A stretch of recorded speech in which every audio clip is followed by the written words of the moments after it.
Mark Zuckerberg gugat Meta.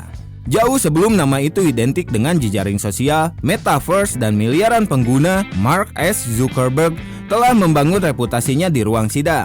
Sejak tahun 1980-an, namanya terukir di papan nama kantor hukum, dihormati dalam lingkaran pengacara spesialis kebangkrutan, dan dikenal sebagai seorang profesional yang berintegritas. Ia adalah Mark Zuckerberg.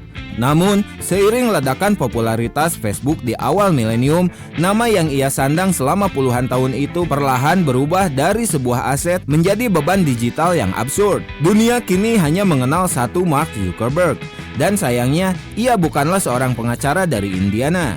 Perjuangan ini dimulai sebagai sebuah lelucon. Orang-orang mengira ia penipu saat melakukan reservasi. Klien baru terkekeh saat pertama kali bertemu. Ia bahkan pernah dijemput oleh supir limosin di Las Vegas yang memegang papan namanya. Sontak membuat kerumunan orang terkecoh dan berharap bertemu sang miliarder.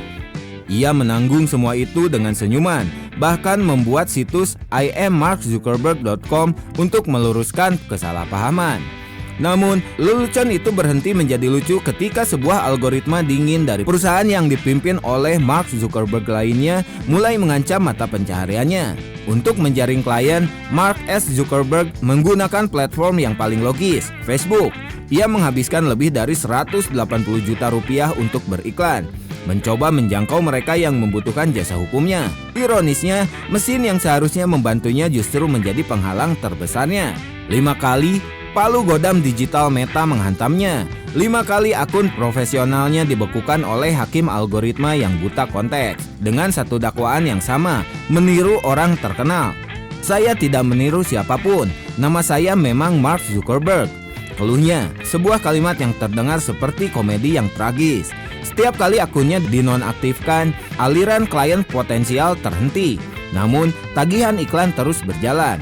Uangnya tetap diambil oleh perusahaan yang secara efektif telah menghapus identitas digitalnya. Selama 8 tahun, ia mengirim email, mengajukan keberatan, mencoba bernalar dengan sistem yang tak punya telinga, jawabannya selalu sama.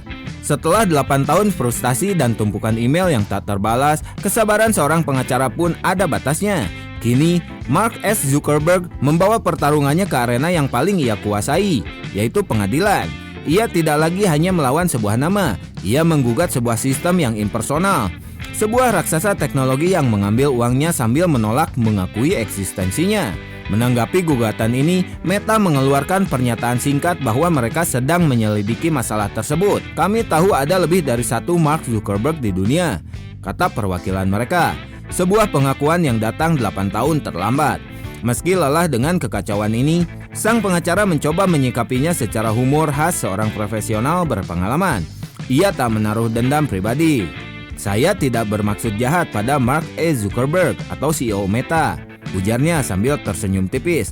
Bahkan, saya akan dengan senang hati menangani kasus kebangkrutannya jika ia membutuhkannya suatu hari nanti.